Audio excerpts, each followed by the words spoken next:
Y si no googleen ahí, pues se vale hacer todo. ¿Qué es la fenilcetonuria?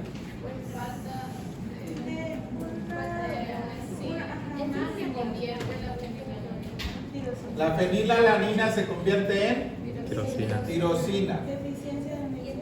¿Cuál de los dos es esencial nutricionalmente hablando? Fenilalanina. La fenilalanina. ¿Cuál es la enzima que se requiere para convertir a la fenilalanina en tirosina?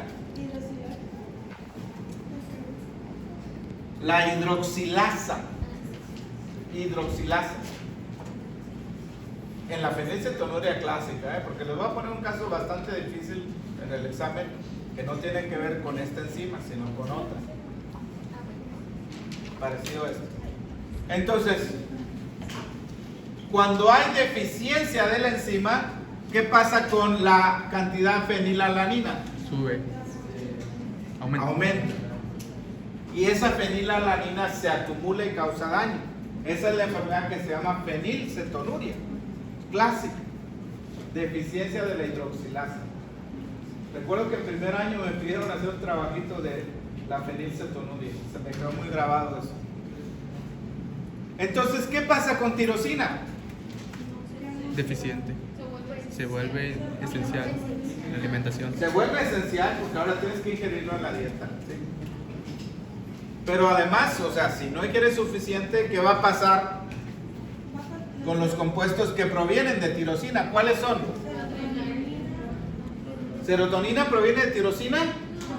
No. ¿Cuáles son las catecolaminas? Dopamina, adrenalina, noradrenalina. Bueno, dopa está antes de dopamina. ¿Qué otra viene de tirosina? T3 y T4. ¿Cuál es más potente? T4, T3. Pregunta de fisiología. ¿Y qué otra proviene de tirosina? La melanina. ¿Es una hormona? ¿La melanina? ¿O es melatonina? Melanina y melatonina, ¿qué relación tienen? Larisa, ¿qué relación tienen? ¿No sabes o ninguna?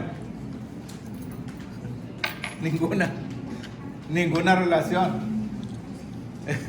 La melanina proviene de la tirosina. ¿Y la melatonina? ¿Cuál es el precursor de la melatonina? Aunque antes de eso, antes del aminoácido, más bien tenemos triptófano, serotonina y melatonina, en ese orden, ¿sí? Es otra vía. Entonces, un paciente con fenilcetonuria clásica puede tener deficiencia de tirosina y puede tener deficiencia de la pigmentación. ¿Está descrito eso? ¿Los cuadros clínicos? Sí. ¿Googlearon? Ya. Busquen fenilcetonuria y hipopigmentación, a ver si es cierto lo que les estoy diciendo, a lo mejor es pura mentira. Bueno, el tema es la conversión de los aminoácidos a productos especializados. Como se pudieron dar cuenta, es un tema bastante amplio, pero o sea, hay muchas cosas, mucho. Por eso hay que precisar, ¿no? Ejemplos. O sea, cuando hablamos de aminoácidos, en lo primero que pensamos son en proteínas, aminoácidos, proteínas. No, pues los aminoácidos hay mucho más allá de proteínas, ¿sí? Miren todas las conversiones que existen: histidina, estamina, triptófano, tirosina, metionina, por ejemplo. Recuerden que los aminoácidos no se almacenan. Tenemos aquí, digamos, una reserva, pero en realidad eso es algo continuo. Están entrando y saliendo, entrando y saliendo. Y entonces aquí está la síntesis, algunos como creatina o creatinina como producto final, neurotransmisores, purinas, pirimidinas y otros compuestos nitrogenados. Alfabeto griego. ¿Cuáles son las letras del alfabeto griego? ¿Quién es de Reynosa? ¿Alguien es de Reynosa? No me acuerdo de este grupo. Bueno, ahí hay un colegio que se llama Alfa y Omega, ¿verdad? ¿En Tabasco también? Sí. Entonces, la última letra es Omega. Sí. Ahí está el alfabeto. ¿Mande? Yo estaba en ese colegio Tú. un pequeño rato. Ah, muy bien. Eres el principio y el fin. Entonces, para los aminoácidos, el primer carbono entonces es el alfa. Creo que esto ya lo dije, ¿no? Y el segundo es el beta. Y el tercero es el Delta. alfa, beta, Gama. gamma. ¿Sí? ¿Cuántos carbonos hay aquí? 4. ¿Cuál es este ácido? Este aminoácido. Si le pongo aquí un NH3, es grupo aminoácido. ¿En qué carbono está el grupo amino? 2. En el alfa. ¿Sí? Este es un alfa aminoácido. Pero si le pongo el NH acá, NH3, en lugar de aquí, ¿qué sería? Es un gamma aminoácido. Y si tiene 4 carbonos, ¿qué aminoácido sería? GABA. Gamma amino Ácido butírico. butírico. Cuando tiene 4 carbonos, estamos hablando del ácido butírico. Ah, ¿Sí? Gamma amino butírico. Ácido gamma amino butírico. ¿Y cómo se abrevia? GABA. GABA. ¿Sí? GABA es un aminoácido. No de los alfa, no en las proteínas, pero finalmente es un aminoácido. Y en este tema estamos viendo cómo los aminoácidos se convierten en productos especializados. GABA es un neurotransmisor. No voy a preguntar de eso hoy, pero sí voy a hablar de él. Entonces, rápido, porque ya tienen la presentación. Alanina. ¿Cuál es la importancia de alanina? Hemos hablado hasta el cansancio de eso. Transporte del amonio, ¿sí? Y de los carbonos del piruvato. Recuerdan que hay 4 fases en la biosíntesis de la urea: Transaminación. transaminación, Oxidación oxidativa. desaminación oxidativa, transporte. Aquí en el transporte, ¿recuerdan el ciclo de glucosa-alanina? Sí. La alanina se mueve de un lugar a otro, del músculo al hígado, está llevándolos, ¿no? Y también el transporte de carbonos del piruvato desde el músculo al hígado. Junto con la glicina, la alanina es uno de los más abundantes. De hecho, el principal aminoácido gluconeogénico es la Alanina. alanina, ¿verdad? El más abundante. Arginina. ¿Por qué nos interesa arginina? Transporte de nitrógeno. Es transportador de nitrógeno también, ya lo vimos en el ciclo de la urea. Y además es precursor de varios compuestos. ¿Como cuáles? El óxido nítrico, y cuando se combina con la glicina, arginina con glicina, van a ver creatinina. Ahorita lo vamos a ver más adelante.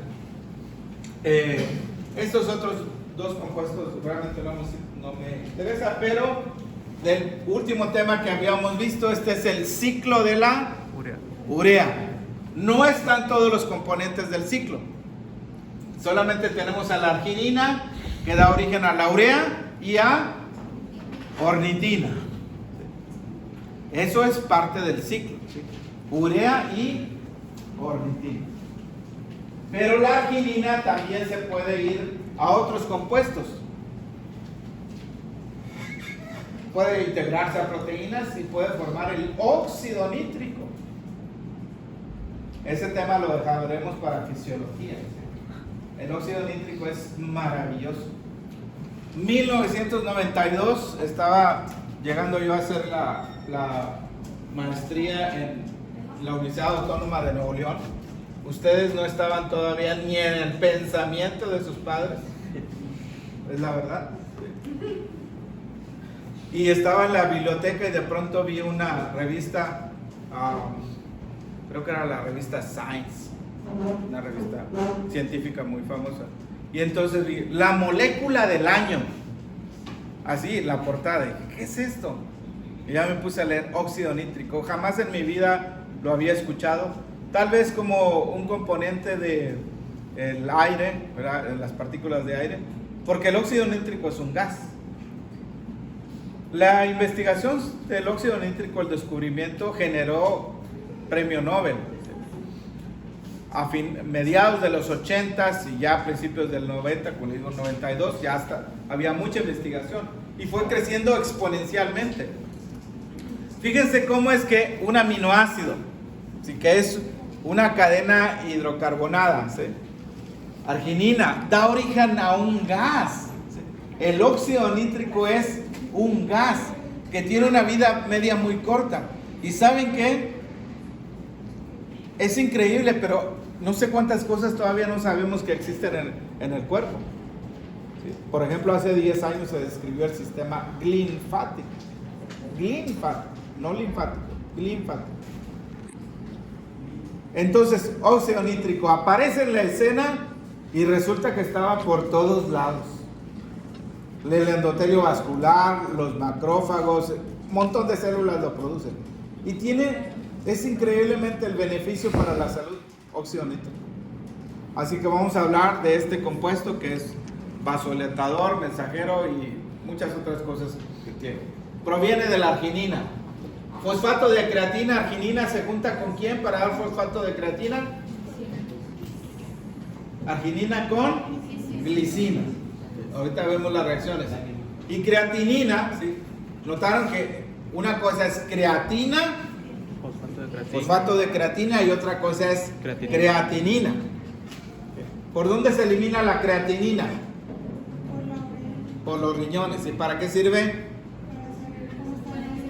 Para saber cómo está la función del riñón, ¿verdad? Esta flecha punteada, eso no ocurre en el ser humano. Y entonces la síntesis de óxido nítrico, la arginina se convierte en citrulina más óxido nítrico. También arginina en urea y ornitina es la otra vía. Y para eso utiliza NADPH y oxígeno. Bueno, aquí tenemos prolina también, glutamato. Bueno, eso lo dejamos. Vamos con el siguiente aminoácido, ya llevamos 2, alanina y arginina. Cisteína. ¿Cuál es la importancia de cisteína? ¿En qué se convierte? Taurina. ¿Okay? El precursor de la taurina es cisteína. Cuando digo precursor, es cuál es el primero en la vía o el inmediatamente antes de eso. Aquí tenemos en realidad dos reacciones, ¿no? La cisteína convirtiéndose en sulfinoalanina, en hipotaurina y finalmente en taurina. Bueno, son 3 reacciones, ¿no? Pero lo importante es saber que la taurina viene de cisteína. ¿Y para qué se utiliza la taurina? Un ácido biliar. ¿Será para la tauromaquia? ¿Los tauros? ¿Qué es? Taurina se conjuga para conjugar los ácidos biliares. Recuerden que hablamos de taurocólico. Es una sal, ¿sí? El ácido, hay de decir sal, ¿sí? Sal biliar taurocólico. Entonces, producción de taurocólico, y también la cisteína es que forma parte de las reacciones para formar la coenzima A. Y la coenzima A, ¿dónde no la hemos visto? Fíjate, por todos lados, ¿no? Acetil coenzima A, succinil coenzima A, propionil coenzima A. Acilo, ¿sí? O acilcoenzima, o así, por todos lados. Siguiente aminoácido, glicina.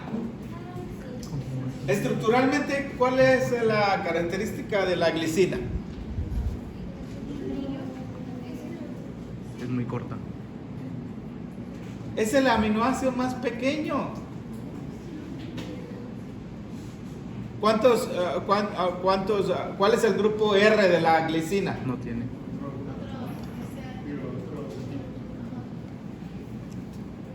¿Tiene carbono quiral?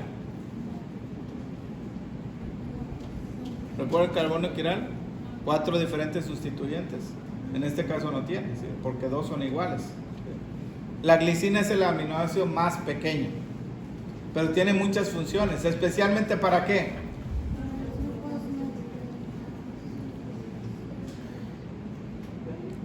Hacer que compuestos que no son solubles Se vuelven hidrosolubles. ahora sean solubles.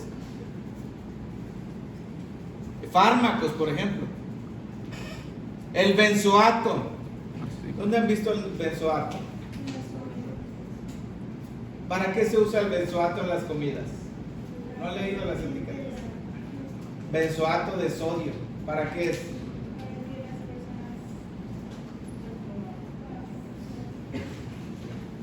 Es un conservante que no se echa a perder el alimento.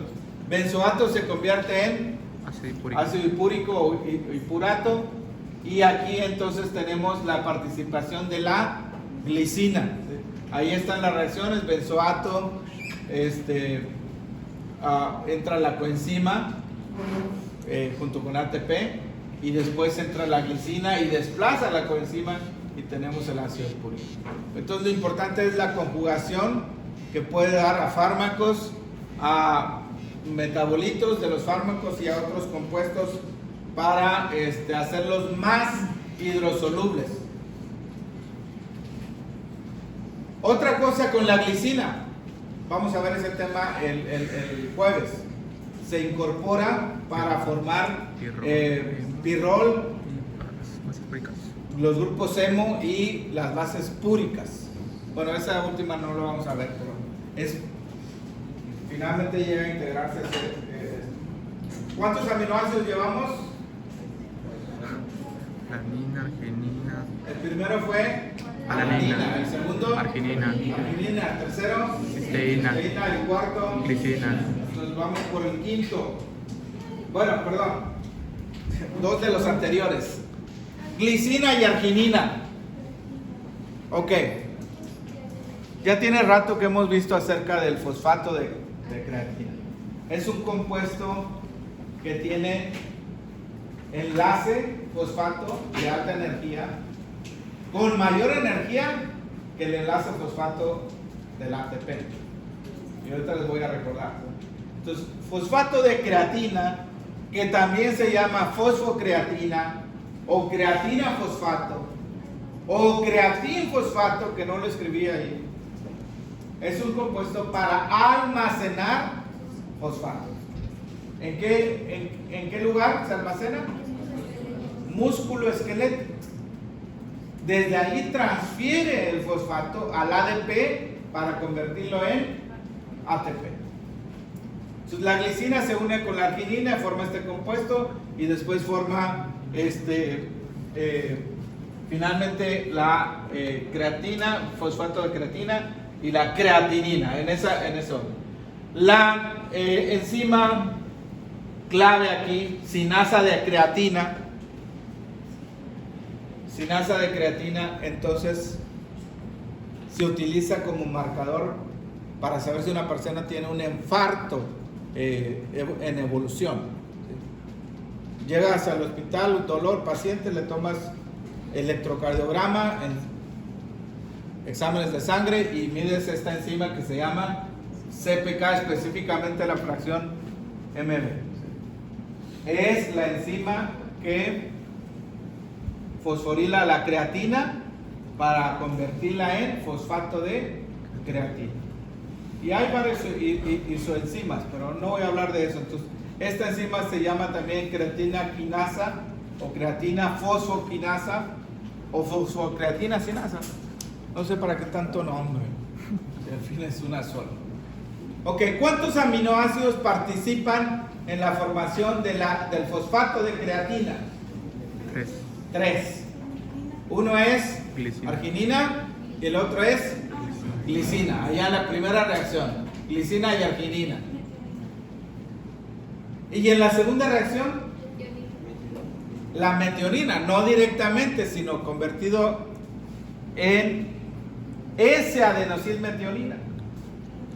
¿Cuál es la importancia de S-adenosilmetionina? Dona grupos. S-adenosilmetionina, Donador de grupos ¿de dónde viene? ¿De qué aminoácido? metionina. Pues de la metionina. ¿Sí? S-adenosilmetionina es el principal donador del grupo metilo. ¿Cuál es el grupo metilo? CH3. CH3 metilo. Entonces, ahí en la segunda reacción, la S-adenosilmetionina le tiene que entregar el grupo metilo al guanidino acetato para formar creatina y después viene la siguiente reacción. Así que les recuerdo aquí, creatinina, como dije, es un producto de desecho del músculo esquelético. Entre más músculo hay, más desecho, pero su tasa de eliminación es pues más o menos constante. Cuando el riñón falla, la creatinina se eleva. Cuando el riñón falla, se eleva la creatinina. Y en una medición para ver la función renal, utilizamos lo que se llama depuración, un concepto que vamos a ver en fisiología, de la creatinina en una recolección de orina durante 24 horas. Esta figura se las había mostrado cuando hablamos de bioenergética. Hay compuestos que tienen enlaces fosfatos cuyo rompimiento del enlace libera más energía que el ATP. Son los que están por arriba. Fosfonol piruvato. ¿Dónde está el fosfonol piruvato? Gluconeogénesis. En gluconeogénesis, ¿y dónde más? En glicólisis. Antes del piruvato, ¿qué tenemos? Fosfonol piruvato. Glucólisis también. Sí, las dos vías, gluconeogénesis y glucólisis. Succinilcoenzima, ¿dónde tenemos succinilcoenzima? Ciclo de Krebs. Ciclo de Krebs. 1,3-bifosfoglicerato en la glicólisis. Y la fosforilación oxidativa ni se diga. Ahí hay fuentes de fosfato de alta energía. Pero el que tiene almacenado el fosfato de alta energía es el fosfato de creatina. Le dona al ADP el fosfato y lo convierte en el ATP. ¿Y el ATP a quién se lo entrega? A otros compuestos. Estos compuestos tienen fosfatos de alta energía, pero que tienen menos energía que los que están allá arriba. O sea que realmente el ATP viene siendo como un intermediario. Por eso le decimos que es la moneda energética, ¿no? Compra y vende. Compra fosfato de alta energía y se lo vende a estos. Moneda de alta energía. Siguiente aminoácido, histidina. ¿Cuál es la importancia de la histidina? Se convierte en histamina.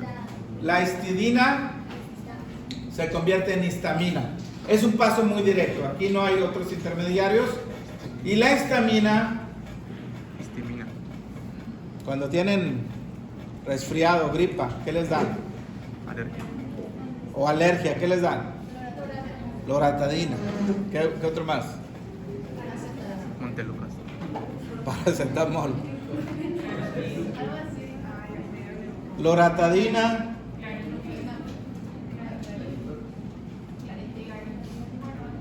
Claritromicina es un antibiótico.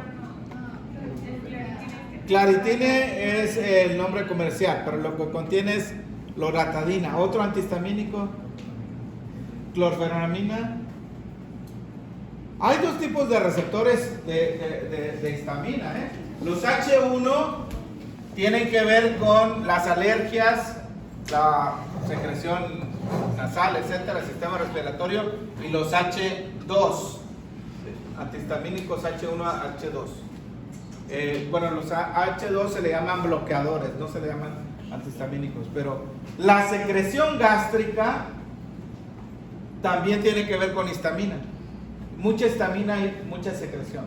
Entonces puedes bloquear a la histamina y bloquear a la secreción. Tema de gastroenficia. Entonces, la histidina también da origen a otros compuestos que están allí. No voy a hablar de ellos, carnosina, homocarnosina, etc. Siguiente aminoácido. Se nos acaba el tiempo. Metionina. ¿En qué se convierte? No está mostrado todo ahí arriba, pero el ATP transfiere la parte de adenosil. Porque si tú dices adenosil, ¿de dónde viene esto? Pues del ATP. ¿Qué quiere decir adenosil? ¿Qué contiene adenosil? Adenina. Base nitrogenada más. ¿Esto qué es? Cíclico. Azúcar. A ver, nucleócidos y nucleótidos, ¿qué diferencia hay? Se los he dicho más de una ocasión. Nucleócidos y nucleótidos. Nucleócidos. Base Bueno, nitrogenada. en primer lugar, base nitrogenada. Adenina. Nucleócido, ¿qué contiene? Base Nitrogenada. más Azúcar. azúcar. ¿Y cuál sería el nombre? Base más azúcar. Adenosina. Adenina solamente es la base. Adenosina es la base más Azúcar. el azúcar. Y nucleótido.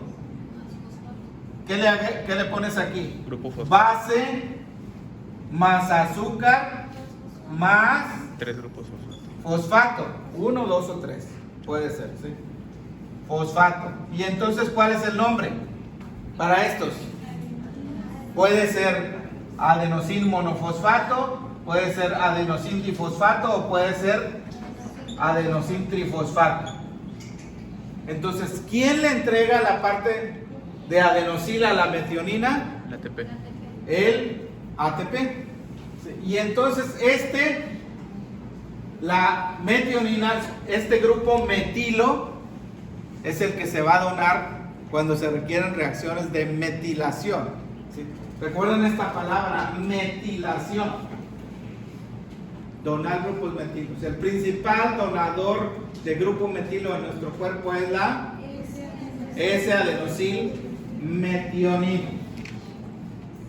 Siguientes dos aminoácidos. Bueno, siguiente aminoácido. Serina. ¿Para qué se utiliza la serina? Biosíntesis de esfingosina, purina, pirimidina. Biosíntesis de esfingosina, de purinas, pirimidinas, de la peptidilcelanocisteína. Y entonces también se utiliza para formar homocisteína. Homocisteína.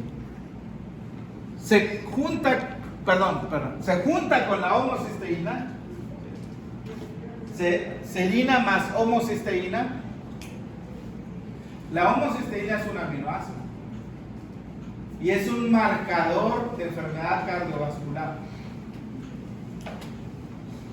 Cuando la enzima que es deficiente, la sintasa de beta-cistationina es deficiente, homocisteína se va a elevar, ¿sí? Y aparece en la orina. Y cuando aparece homocisteína en la orina decimos que hay homocistinuria. Pero en la sangre, ¿sí? La hiperhomocisteinemia, o sea, el aumento de la homocisteína en la sangre es un problema. Va a dañar al endotelio. La salud cardiovascular depende de la integridad del endotelio. Tema de fisio también. El endotelio tiene que estar íntegro para que tenga buena salud cardiovascular y buena salud en general. Y ahí se libera el óxido nítrico y muchas otras sustancias. El endotelio es extremadamente activo. El aumento de homocisteína produce daño al endotelio vascular, enfermedad cardiovascular y cerebral. Bueno, de ahí no sé si voy a hacer pregunta, pero estoy tratando de enfocar para las preguntas. Triptófano. ¿Cuál es la importancia del triptófano? Se convierte en serotonina. Tenemos dos pasos. Primeramente, con una hidroxilasa que requiere tetrahidrobiopterina. TH4, tetrahidrobiopterina, convierte el triptófano en 5-hidroxitriptófano. Y este después se descarboxila y forma serotonina. ¿Y qué importancia tiene la serotonina? ¿Para qué es este neurotransmisor? Muchas cosas. ¿Sí? ¿Dónde está el borrador? Serotonina tiene que ver con estado de ánimo.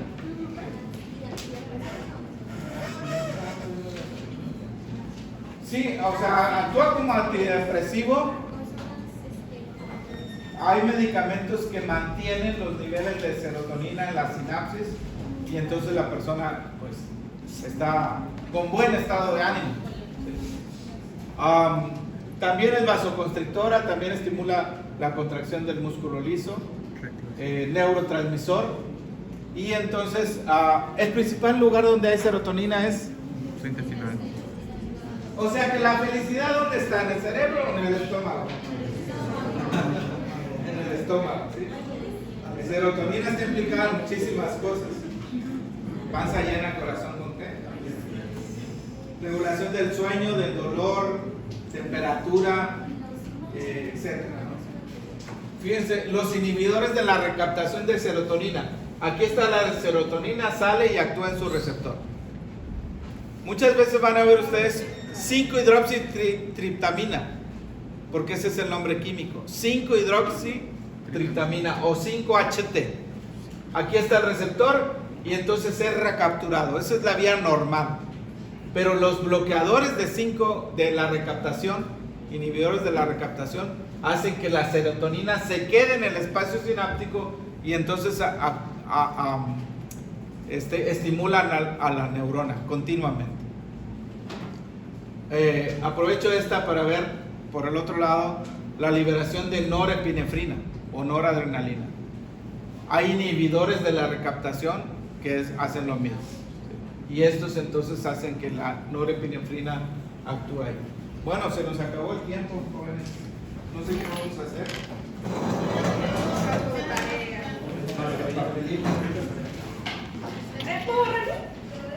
2 minutos el papelito, más no voy a tardar en programarlo que ustedes en hacerlo.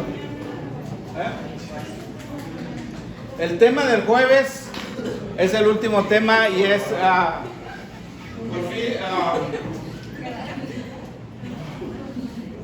porfirias, etc.